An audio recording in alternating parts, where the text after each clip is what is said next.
म्हातारपण म्हणजे ओझं का? हृदय पिळून टाकणारी कथा. पिता पुत्राच्या नात्याला काळीमा फासणारी ही घटना म्हणजे खूपच वाईट आहे.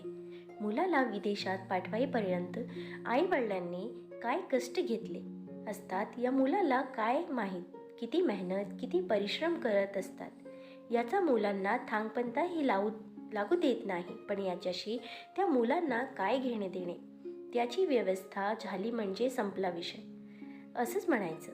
वडिलांच्या कर्तव्याची परतफेड अशा प्रकारे करावी म्हणजे मुलाचा जन्म त्याच्यासाठी शापच आहे. असं का होतं? का करतात मुलं असं? आपल्या आईवडिलांचं म्हातारपणा का नको असतं यांना?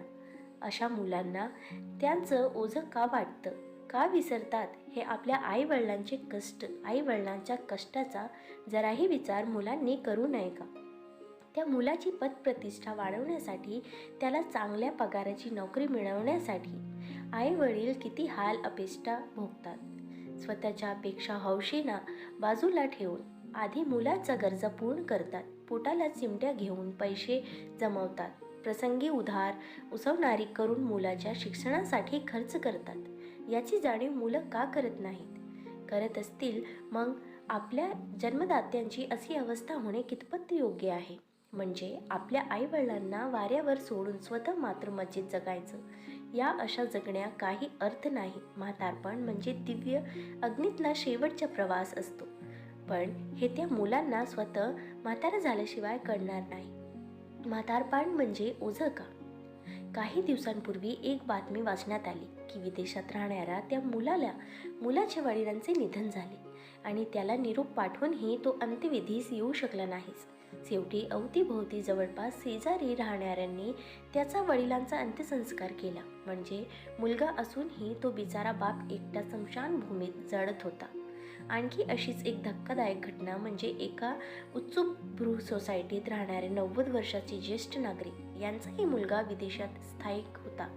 त्याला वडिलांच्या निधनाची बातमी कळवताच तो लगेच आला. पण त्याने वडिलाचा मृतदेह घरात न ठेवता रात्रभर सोसायटीच्या गॅलरीत ठेवला आणि दुसऱ्या दिवशी कोणालाही न कळवता अंत्यसंस्कार उरकून विदेशात निघून गेला. का? म्हणून त्यांना सांभाळत नाही की बहूंना का सांभाळून घेत नाही? मुलगा म्हणजे म्हातारपणाची काठी या भ्रमात राहून आई वडील त्यांच्याशी मरमर करतात आणि कालांतराने मुलाकडून अशा प्रकारे वागणूक मिळत असेलच त्यांनी काय करावे? मुलगा पुढे कसा निघेल हे कुठल्याच आईवडिलांना माहीत नसते. तरी ते मुलावर नितांत प्रेम करतात. पण मुलगा असा ना करता निघाला तर त्या आईवडिलांना वृद्ध आश्रमात शिवाय पर्याय नसतो.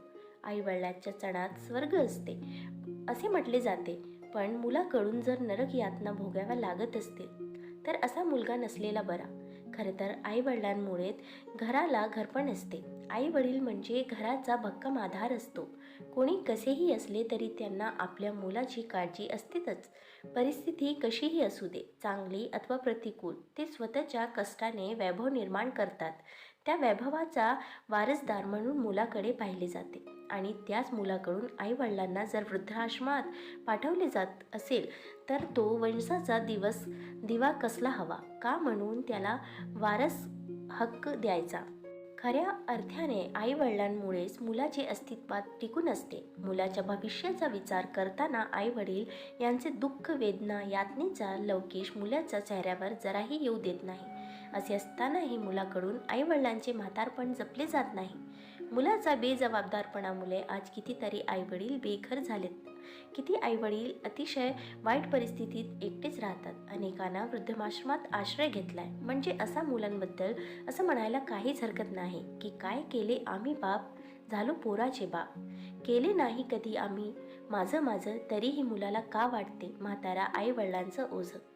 म्हातारपण म्हणजे बालपण. ज्याप्रमाणे लहान बाळांना सांभाळावे लागते त्याप्रमाणे वय झालेल्या वृद्धांना सांभाळावे लागते. पण मूळ बालपण आणि उतरवण्यात आलेले बालपण यांच्यात फरक असतो हे मुलाच्या लक्षात येत नाही. म्हणून म्हातारपण यांना ओझं वाटू लागत. खरं तर उतारवयात यांना आपल्या मुलाचा आधार हवा असतो. पुढचं आयुष्य मुलाचा आधार घेऊनच काढायचं असतं. पण आजकालचा नोकरदार मुलांना प्रायव्हसी हवी असते. म्हणून आईवडिलांना कोणी जवळ ठेवत नाही. म्हातारपण ही जीवनाची संध्याकाळ असते. अशाच वेळी म्हाताऱ्या आईवडिलांना मुलाची गरज असते. त्यांना सहारा हवा असतो. प्रत्येक आईवडिलांना वाटत असते की उतारवण्यात मुलाले जवळ असावे किंवा त्यांनी जवळ ठेवावे. पण मुलाचं सारखाही असबेल असतानाही मुलं आईवडिलांना सांभाळायला असमर्थता दाखवतात. आपल्या लहानपणी आपल्या चुका पदरात झाकून ज्या आईवडिलांनी वाढवलं, पोसलं, मोठं केलं असतं, त्या आईवडिलांना त्यांच्या उतारवण्यात समजून प्रसंगी थोडं नमतं घेतं, त्यांच्याशी बोलतात. वागलात घटकाभर त्यांच्याजवळ बसून विचारपूस केली तर आईवडील व मुलाच्या नात्यात कधीच कटुता येणार नाही. मुलाच्या प्रेमळ वागण्याने त्यांचं उरलेलं आयुष्य आनंदात जाऊ शकतं. पण असं होत नाही. उतारवयात त्यांनी जावरी कुठे मुलाच्या आधारशिवाय त्यांना कोणाचाच आधार नसतो. पण काय असतं, वयोमानानुसार थकलेल्या शरीराला आणि खचलेल्या मनाला पोटाचा मुलाकडून मिळालेला त्रास सहन होत नाही. म्हणून नाईलाजाने त्यांना शेवटच्या श्वासाची प्रतीक्षा करावी लागते. मग एक दिवस वेदनादायी श्वास थांबतो आणि या बदलेल्या जगाला म्हातारी निरोप घेतात. हेच आजच्या काळात वृद्धाचं जगण्याचं भयानक वास्तव आहे आणि 21व्या शतकालिक सत्यता आहे. आता सर्वच म्हातारे पेन्शनर असतात असं नाही. काहींना तर आपल्या मुलावर अवलंबून राहावे लागते आणि त्यांच्याच भरोशावर उरलेले दिवस काढावे असतात. पण उतारवयात नको त्या जीवघेण्या व्याधीमुळे सारेच मोठाकोटीला आळे असतात. म्हणून बहुतेक मुलं आपल्या आईवडिलांना पैसे गेले तरी चालतील म्हणून त्यांना वृद्धाश्रमात दाखल करतात. की बहुंना घरात असले तरी त्यांच्याशी कोणी नीट बोलत नाही. उठता बसता मानास्पद वागणूक दिली जाते. मुलाचा फ्लॅट, बंगला, ऐशोआरामात जगणं असतानाही आईवडिलांना वऱ्हाडात ठेवण्याचा मुलांची संख्या कमी नाही. काय म्हणावं असं मुलांना, अशांना माणूस म्हणून घेण्याची शरम वाटते.